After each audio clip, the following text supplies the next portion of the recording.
Ano gusto mo? Si Doggy guys, pag mag-sit pretty yun siya, gusto niyang ma-appreciate, gusto siyang, ma-appreciate na kind. May kailangan siya ba? Para bigyan siya, sit pretty.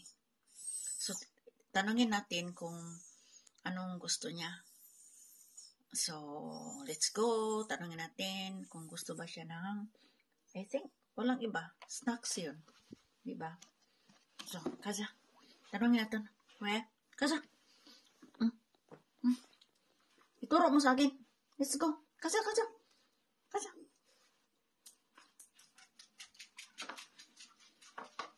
Basta iyak yung walang iba. Where? Bakit? Saan? Yan. Diba guys? Itong snacks niya. Tingnan mo. Walang iba. Basta iyak na yun. Ito. So, 4 kinds ito guys. Wait. Mga flavor. Ito ba flavor? Iba-ibang kulay. No. Dapat pipili siya. Pipiliin ko kung anong gusto niya. Pili ka. Green ang kulay. Gusto niya. Ayan. Thanks for watching.